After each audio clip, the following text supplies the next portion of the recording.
What's up, y'all? It's Austin here, or Luna. So I've been pretty sick the last week. That's why I haven't been uploading. You might hear it in my voice a little bit when I'm doing this video. I tried to make one video while I was sick like a few days ago, and it just sounded terrible. Like my voice was gone. I sounded like I smoked 4 cartons of cigarettes before doing it. So yeah, I had to wait a little while for my voice to come back. It's still not fully there, but I think it's pretty good for a video. So yeah, I'm back. Sorry about the lack of uploads, and let's get into this. So today's story time all takes place when I was 17 years old. I was at a friend's house. We'll just call his friend Alex. I was spending like pretty much the whole week at his house. It was summer vacation, so he didn't have school. I wasn't in school at that point. I had all my videos for the week scheduled and ready to go. So yeah, I was just stoked to hang out with my friend Alex for the week and stay at his house. And it was pretty cool because his parents both worked pretty much all day. So it was like living on our own in a way. Like we were there all day, pretty much alone. And then they'd get back at like 9 o'clock at night. And then they go pretty much straight to bed. So we were pretty much like living on our own the whole week, which was kind of cool. And he didn't have any other siblings. So yeah, we just had the house to ourselves. It was cool. Anyway, on this day, me and Alex are hanging out. Both of his parents are at work. It's like 4 o'clock p.m. And we're playing some Xbox. And Alex looks over at me. And he's like, yo, bro, do you do psychedelics? And I was like, not that much anymore, no. He's like, do you want to do something tonight? Now, let me tell you something about Alex. He was a very, very frequent user of shrooms and LSD. He loved it very much. And he never seemed to have bad trips, which was very, very strange because I feel like everyone I know has at least one bad trip story, but he didn't. So anyway, he looks at me and he asks me if I want to do it with him. And I was like, nah, I'm good. And he's like, all right, well, I'm going to do some acid tonight if you're down to watch me. So basically, he was asking me to trip sit. And I was like, yeah, of course.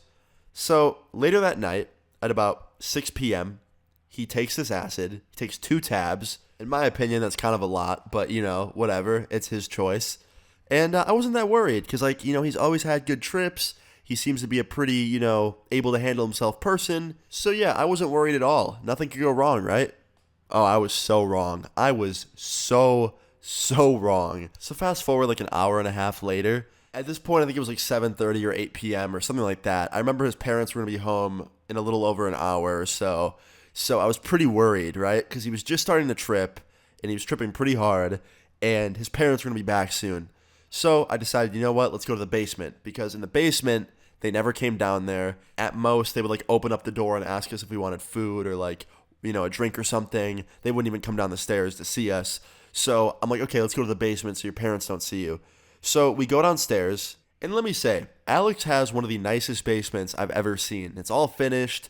There's carpet down there. It's like super, super nice. It's like its own apartment. It literally is. Like there's a little kitchen down there with a microwave and like a sink and a bathroom. It's like a very nice little spot where friends hang out usually.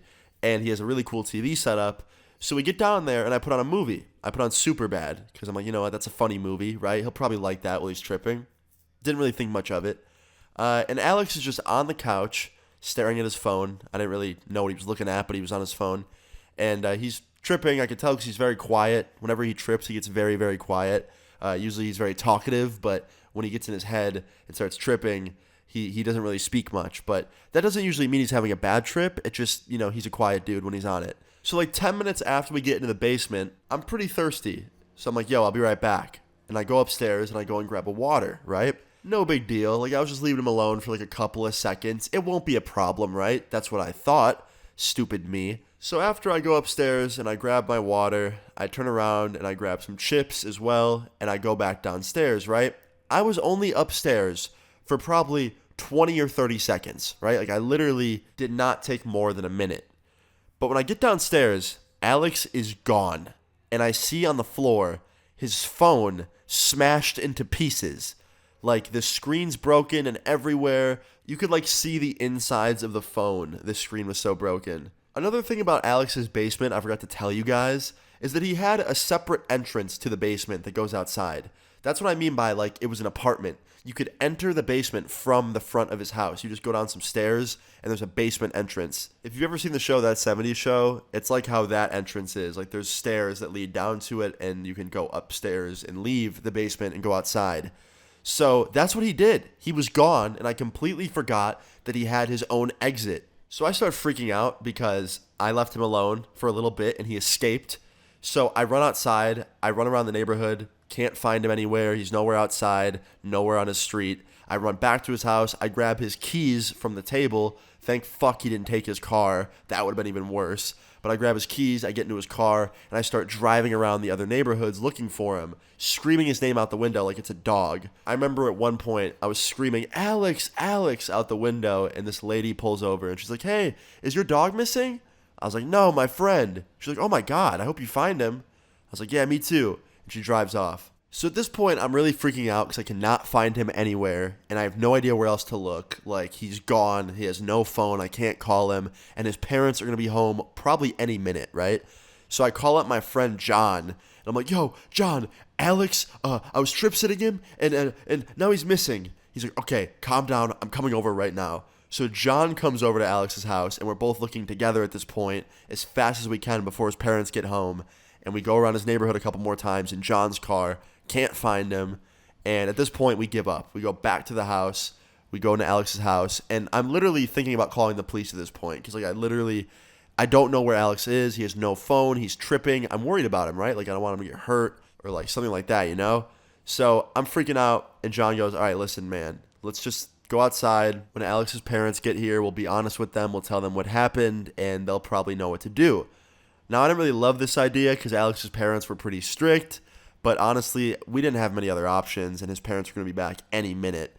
So we go outside on his front porch, and we sit down in the two little chairs he has out there, ready to just kind of give up and tell his parents when they got there any minute. And I look over at John while we're sitting there, and I was like, "Yo, dude, do you think it's a good idea if I call the cops?"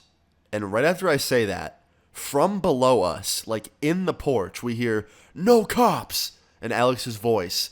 And he army crawls out from under the front porch, covered in dirt and mud, and he stands up, and John immediately runs over to him and grabs him and brings him inside, and we both go in, we take him upstairs, we tell him to take a really quick shower, he does, he comes back out, and after that, I'm like, "Yo, what were you thinking? Why were you under there? What the hell?" He's like, "Dude, I don't know, like, I was sitting in the basement with you, and then, like, I felt like someone was listening to me through my phone, so I smashed it, and then I just ran away. I just had the instinct to run away." And I was like, "Okay, where'd you go?" He's like, "Nowhere. I just ran upstairs and went under my porch. For some reason, I felt the most safe there, hiding." I'm like, "Okay, well, listen, you scared the hell out of me, man." He's like, "Oh, I'm sorry." And he was clearly still tripping, like very, very much.